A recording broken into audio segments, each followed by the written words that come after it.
이 시간 주신 하나님의 말씀은 구약성경 창세기 2장 7절, 8절 그리고 20절에서 25절 말씀입니다. 두 군데 말씀인데 어쨌든 창세기 2장 안에 있는 말씀이니까요, 연달아서 계속 읽도록 하겠습니다. 2장 7절, 8절, 20절, 25절입니다. 여호와 하나님이 땅의 흙으로 사람을 지으시고 생기를 그 코에 불어넣으시니 사람이 생명이 되니라. 여호와 하나님이 동방의 에덴에 동산을 창설하시고 그 지으신 사람을 거기 두시니라. 아담이 모든 가축과 공중의 새와 들의 모든 짐승에게 이름을 주니라. 아담이 돕는 배필이 없으므로 여호와 하나님이 아담을 깊이 잠들게 하시니 잠들매 그가 그 갈빗대 하나를 취하고 살로 대신 채우시고 여호와 하나님이 아담에게서 취하신 그 갈빗대로 여자를 만드시고 그를 아담에게로 이끌어 오시니 아담이 이르되 이는 내 뼈 중에 뼈요 살 중에 살이라. 이것을 남자에게서 취하였은즉 여자라 부르리라 하니라. 이러므로 남자가 부모를 떠나 그의 아내와 합하여 둘이 한 몸을 이룰지로다. 아담과 그의 아내 두 사람이 벌거벗었으나 부끄러워하지 아니하니라. 아멘. 할렐루야. 오늘도 주님의 은혜가 여러분들 가운데 충만하시길 간절히 축원합니다. 자, 오늘 말씀의 제목은 에덴에 사는 사람입니다. 여러분들이 생각하는 에덴은 어떤 곳인가요? 오늘 창세기 말씀에 보면은 하나님이 에덴의 동산, 동쪽에 에덴 동산을 창설하시고 거기 남자와 여자를 두셨다라는 이야기가 나오고 있는데, 여러분들이 생각하는 에덴은 어떤 곳일까요? 뭐 영화에도 보면 에덴의 동쪽이라고 하는 그런 영화도 있는데, 또 유토피아, 무릉도원, 우리가 이런 얘기들을 같이 이렇게 수식어로 하잖아요. 천국, 낙원이라는 얘기도 합니다. 과연 에덴은 어떤 곳일까? 여러분, 우리 모두가 함께 에덴에 간다면 여러분 어떤 마음이 드시겠어요? 뭐 봄소풍 가듯이? 예. 하나님의 나라가 에덴이고 천국이라고 했을 때 우리가 다 같이 가면 얼마나 좋을까라는 생각을 하지요, 그죠? 할렐루야. 같이 가기 싫으신가요? 누구는 좀 안 갔으면 좋겠다, 혹시 뭐 그런 생각 하십니까? 저는 가끔 이 천국이라는 곳을 생각할 때마다 막연하지만 그런 생각을 해요. 천국이 어떤 곳이었으면 좋겠다는 것보다 더 중요한 건 누구랑 있느냐라는 거죠. 제가 일전에도 한번 이야기했는데, 여행을 가도 어디를 가느냐가 중요한 게 아니라 누구랑 가느냐가 중요한 거 아니에요? 우리가 결혼을 해서 신혼여행을 가잖아요. 뭐 신혼여행을 어디 다녀왔냐 막 그럼 여러분들 뭐 제각각일 거예요. 그런데 신혼여행을 어디로 가서 얼마나 좋았냐 막 얘기하지만 정작 중요한 건 장소가 아니잖아요. 내가 누구랑 갔느냐가 참 중요한 문제 아닙니까? 정말 사랑하는 사람하고 갔느냐라고 하는 거잖아요. 제가 아는 어떤 사람은 안타까운 얘기입니다만 신혼여행을 갔다가 이틀 만에 돌아왔어요. 그리고 혼인신고를 하지 않고 없던 일로 하고 살기로 했어요. 아마 이제 결혼하기 때부터 이제 문제가 있었던 것 같아요. 결국엔 온전히 사랑하는 사람과 함께하는 것이 아니었기 때문에 그런 상황도 빚어진 것이 아닐까. 여러분, 천국에 가는 것도 전 그렇게 생각해요. 거기가 어떤 곳일까 궁금해하는 사람들 참 많거든요. 그래서 뭐 금은보화가 있니, 뭐 나의 상급이 어떠니, 내 자리가 어떠니, 천국을 받네 못 받네 막 그런 얘기하지만 정작 중요한 건 천국에 내가 누구랑 있느냐가 중요한 거 아니겠냐라는 거예요. 오늘 에덴에 남자와 여자가 있어요. 아담과 하와란 말이에요. 여러분, 참 유치한 문구 하나가 이 말씀에 적혀 있어요. 혹시 보셨어요? 예? 세상 정말 유치한 문구가 여기에 하나 붙어 있단 말이에요. 성경 말씀에. 제가 성경을 유치하다고 표현하니까 이상한데, 옛날에 연애 편지 좀 써보셨던 분들은 알잖아요, 그죠? 예, 고무줄 없는 빤스요, 뭐 안고 없는 찐빵이라 뭐 그런 얘기. 제가 이런 얘기하면서도 굉장히 아재가 된 듯한 느낌이 들어요. 오늘 그 문구가 여기 써 있어요, 그죠? 이는 내 살 중에 살이요 뼈 중에 뼈로다. 저도 주례를 한번 서봤는데, 주례를 쓰면요, 사실 이 문구를 가지고 많이 주례 예식에 사용을 해요. 근데 저는 도저히 낯간지러서 이 문구를 못 쓰겠더라고요. 그래서 저는 다른 본문을 가지고 주례를 쓴 적이 있어요. 살 중에 살이요, 뼈 중에 뼈다. 결혼할 땐 다 그렇게 생각하고 결혼하죠. 그런데 우리가 여기까지만 보면 참 좋아요, 얘기가. 근데 우리가 알죠, 아담과 하와가 하나님 앞에 죄를 지었다는 거. 선악과를 먹었어요. 그런데 그 아담이, 그 살 중에 살이요 뼈 중에 뼈라고 고백했던 아담이 하나님 앞에 뭐라고 그래요?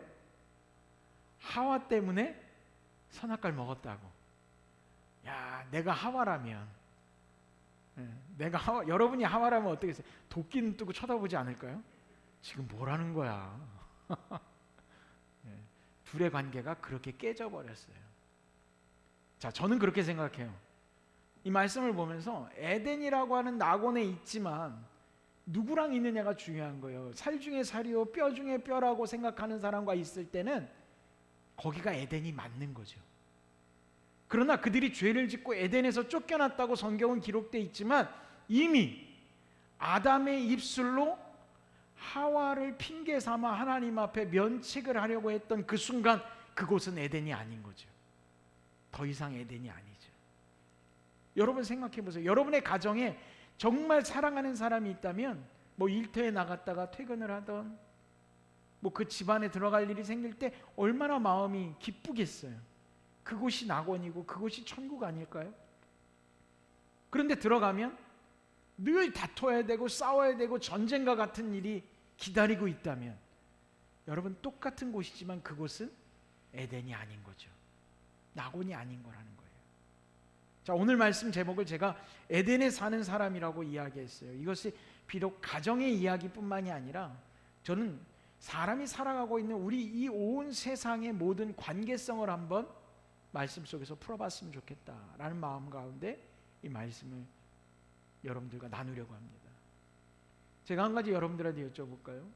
여러분 사람과 사람의 관계 잘 하십니까?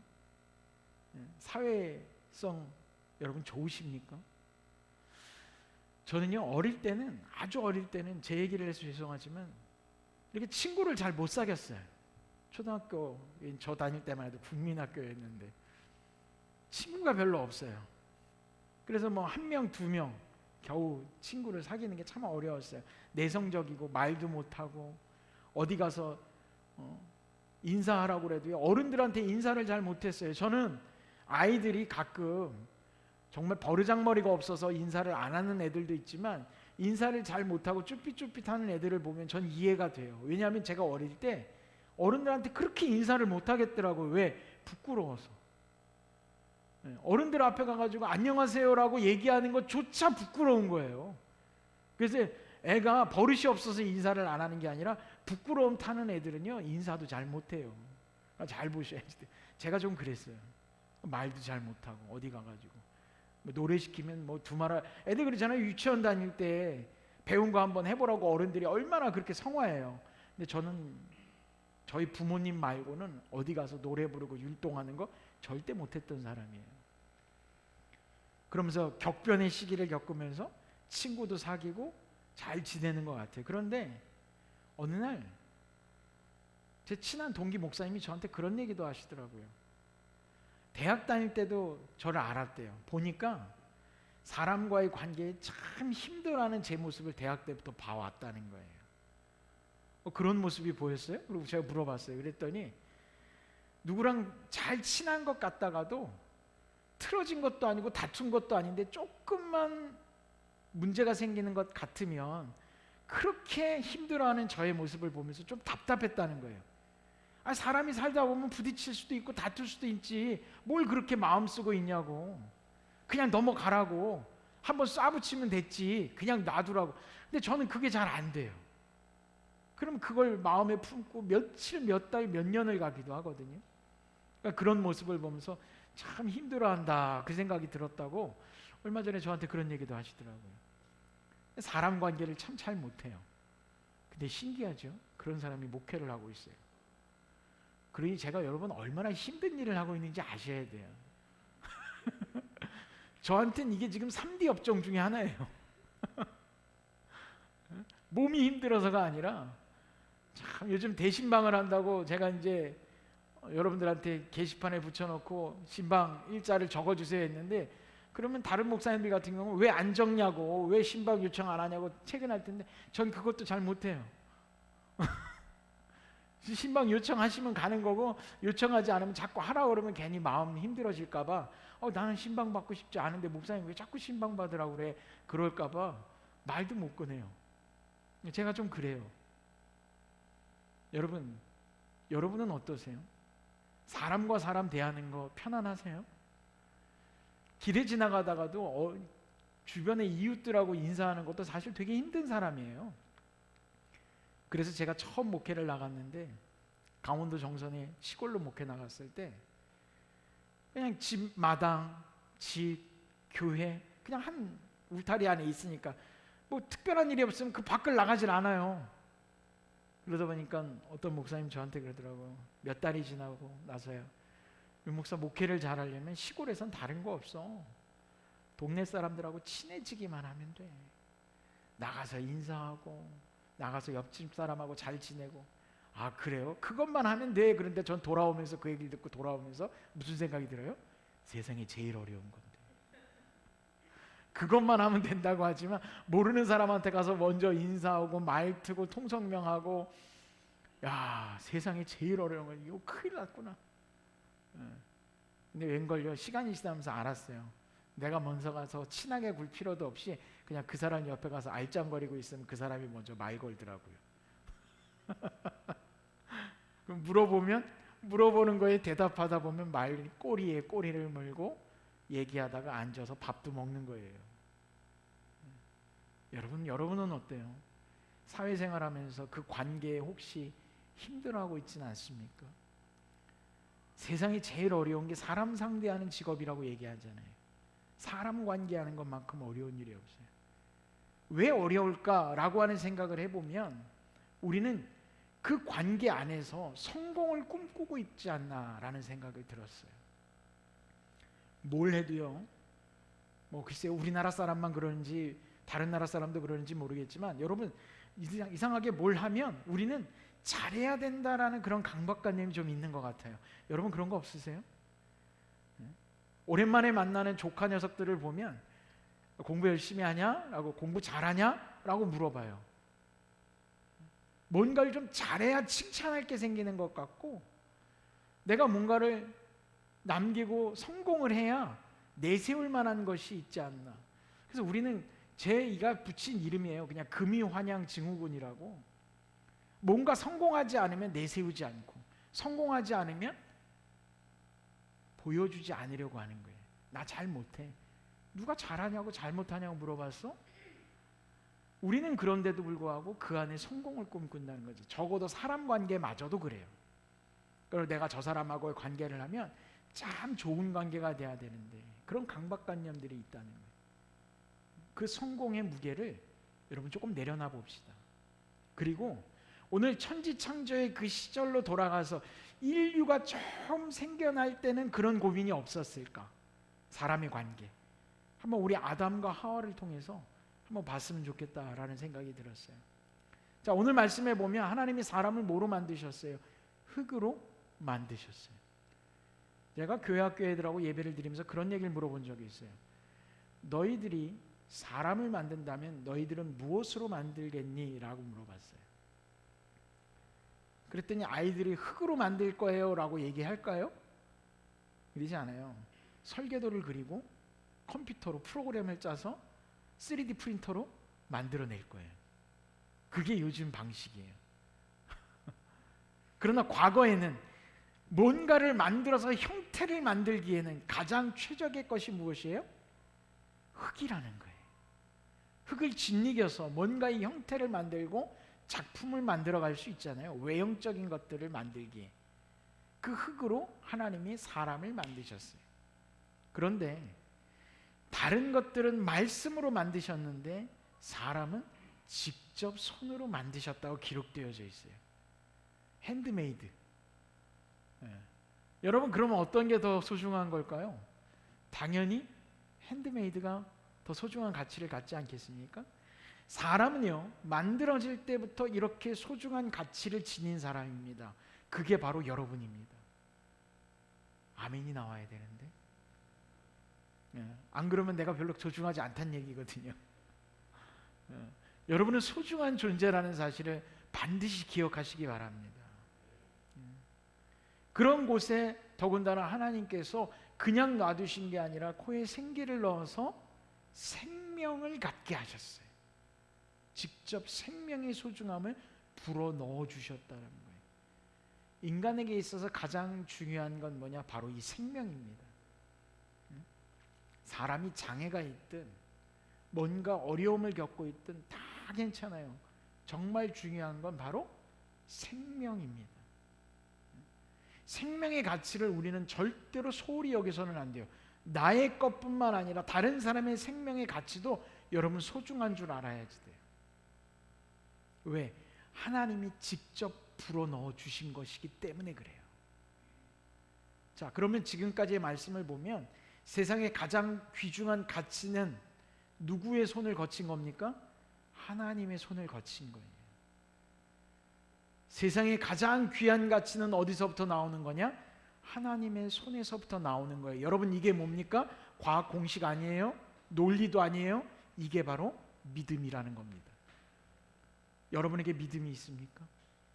여러분 내가 하나님을 믿는 사람입니다 라고 하는 믿음이 있는 사람이라면 세상의 가장 귀한 가치는 어디서 나오는 것이냐?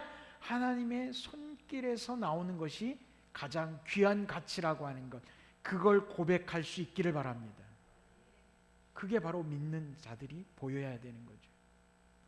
자, 그러면 여러분들의 삶으로 돌아와서 봅시다. 여러분들의 삶에 하나님의 손길로 이루어지지 않은 것이 무엇이 있습니까? 아주 하찮은 것이라고 내가 여겼던 것마저도 하나님의 손길에서 나타난 것이라고 내가 고백하는 순간 그것의 가치는 갑자기 급상승하게 된다는 것을 아셔야지 돼요.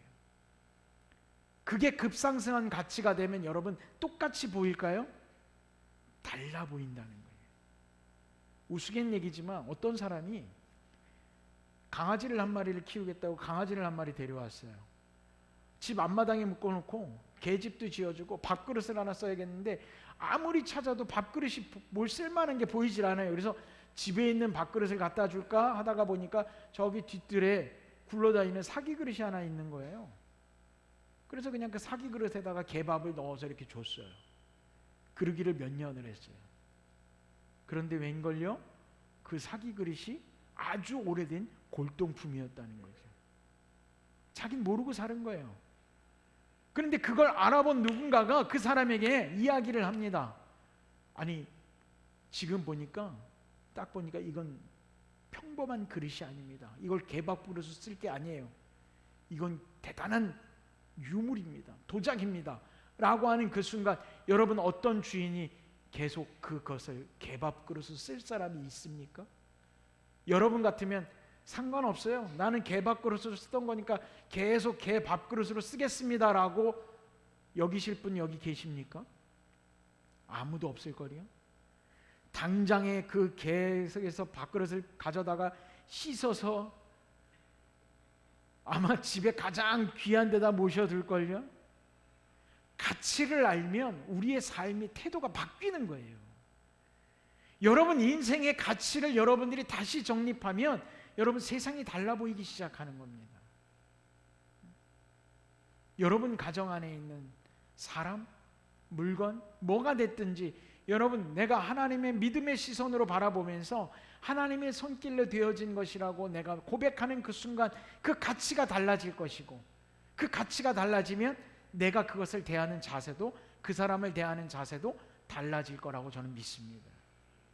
도저히 사랑을 줄 수 없는 사람도 도저히 감당이 되지 않던 사람도 우리의 믿음이 그것을 바꾸어 놓을 수 있다는 거예요.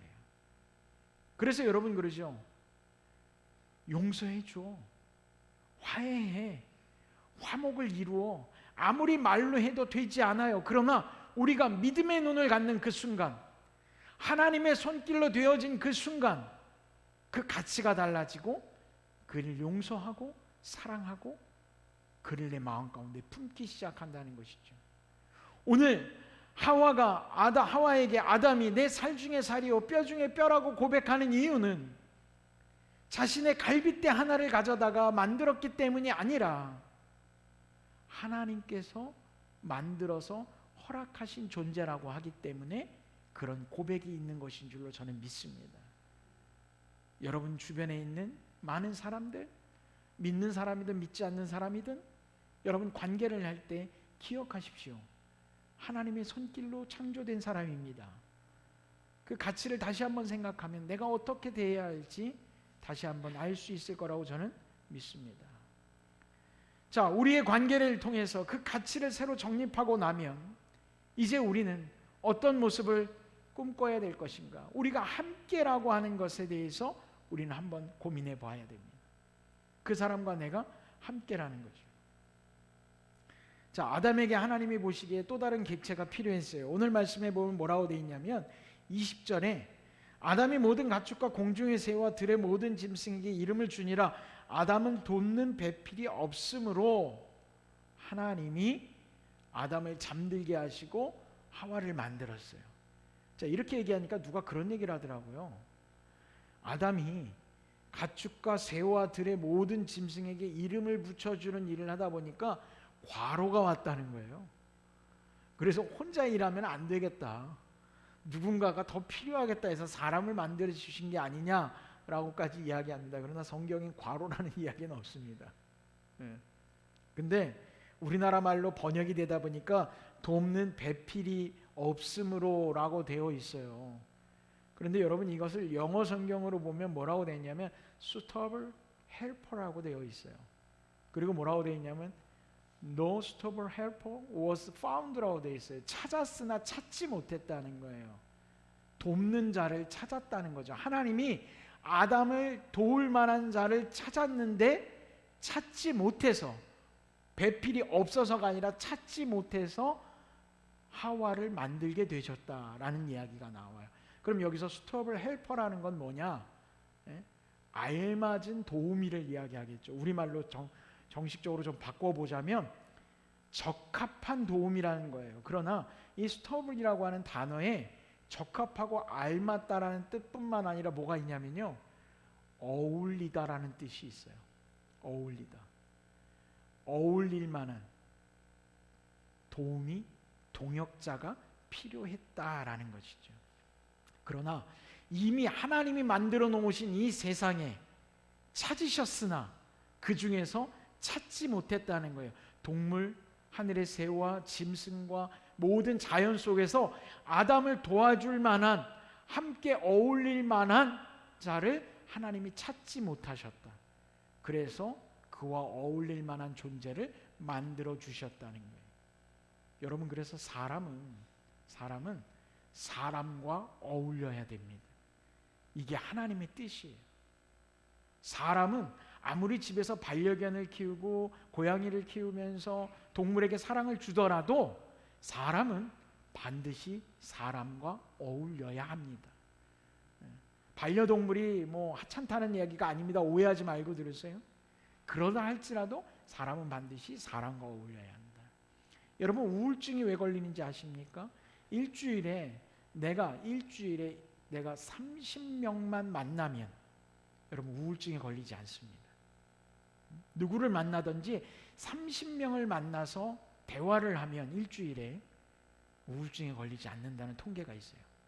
그러나 대개가 우울증에 걸려있는 환자들을 보면 일주일간 만나는 사람이 10명 이내라고 기록되어져 있습니다.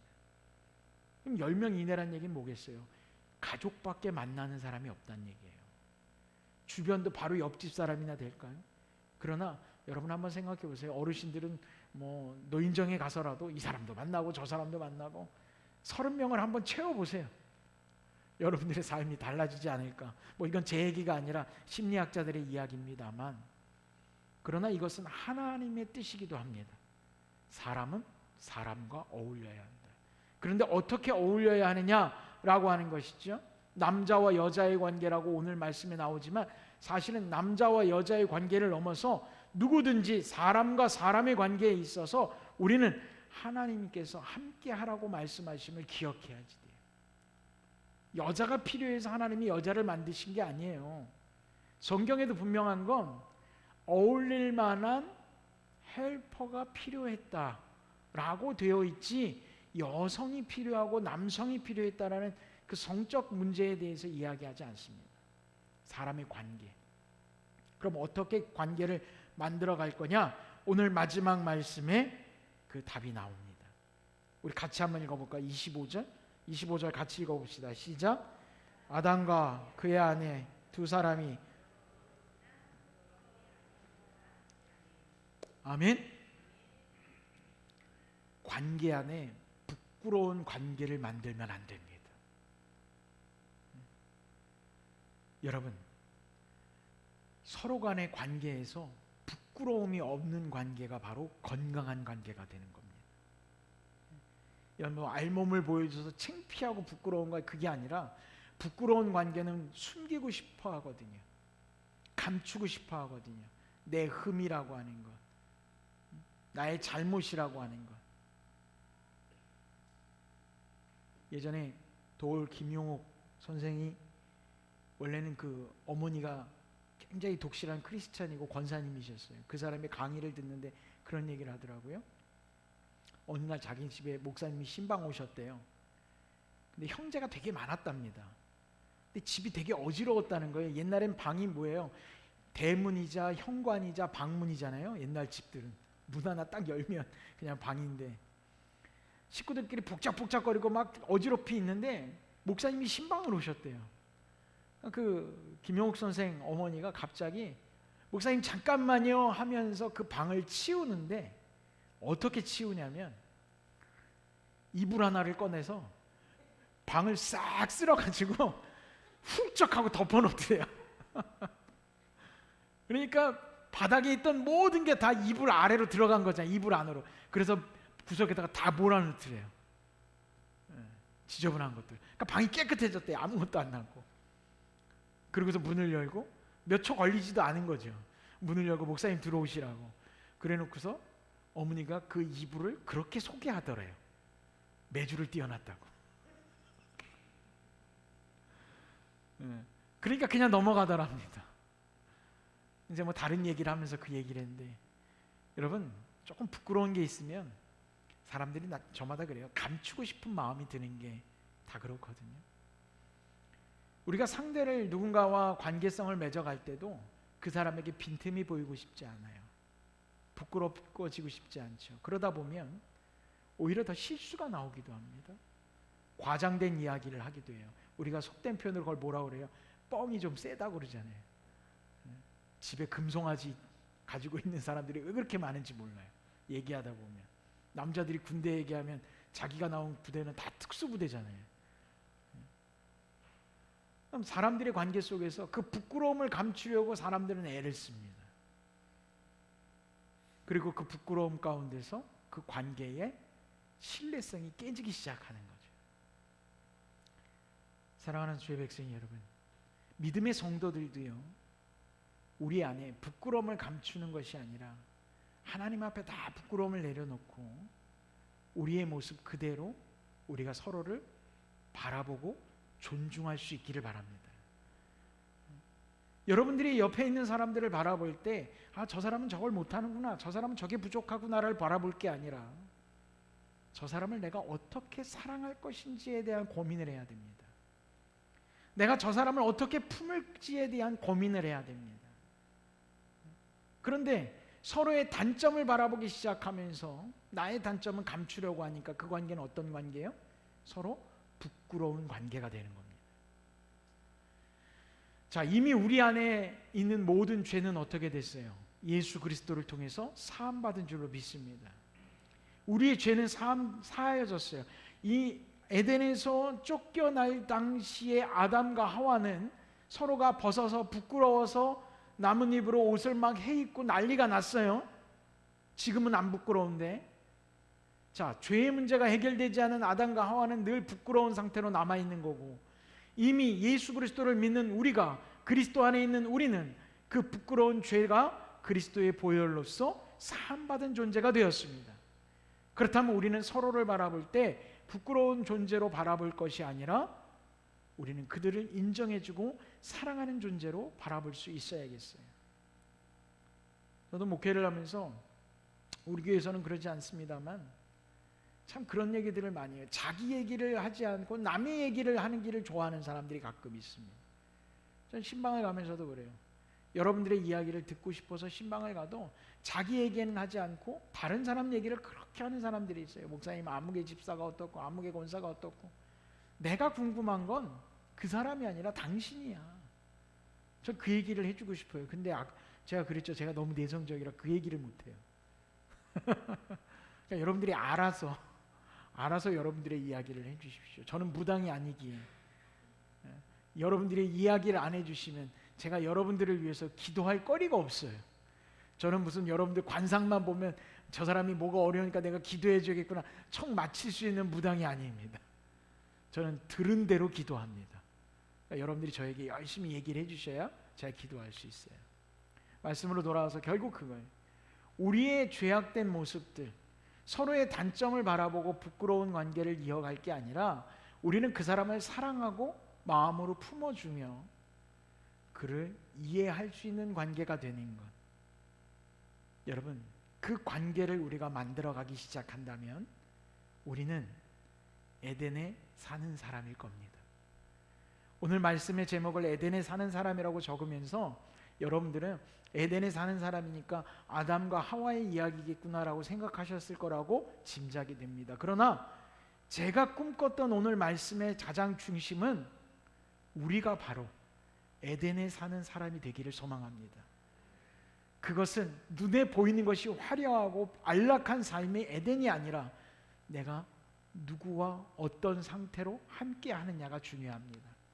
우리의 죄가 사하여진 상태로 사랑하는 이들과 함께 한다면, 내가 사랑하고 부끄러운 관계가 아닌 사람들과 함께 하고 있다면 그곳이 바로 에덴이며 우리가 에덴에 사는 사람이 된다는 것이죠. 세상의 많은 관계들 속에 우리는 힘겨워하며 살아갑니다. 그러나 그 힘겨운 삶을 교회 안에서도 하나님 나라에서도 이어가지 말고 우리가 여기에서부터 조금씩 깨어가서 세상 가운데서도 사람과 사람이 대하는 그 관계가 부끄럽지 않은 평안하고 아름다운 관계를 이어갈 수 있기를 소망해 봅니다. 바로 예수 그리스도를 믿는 우리가 이 땅 가운데서 먼저 그 관계를 만들어가는데 앞장설 수 있기를 간절히 축원합니다. 기도하겠습니다. 하나님 아버지, 주께서 만드신 에덴 가운데 우리도 함께하며 그 아름다운 관계가 지속되기를 소망합니다. 주여, 주께서 만드신 그 존재, 주님의 손길이 닿은 모든 것, 아버지, 그 귀한 가치를 우리가 인정하게 하시고 그 가치를 그대로 우리가 존중하며 사랑하며 살아가게 하여 주옵소서. 주께서 허락하신 이 아름다운 관계 모든 성도들 그 안에 부끄러움 없이 죄를 사하여 주심에 감사하며 영광 돌리며 살아가게 하여 주옵소서. 예수님의 이름으로 기도드렸습니다. 아멘.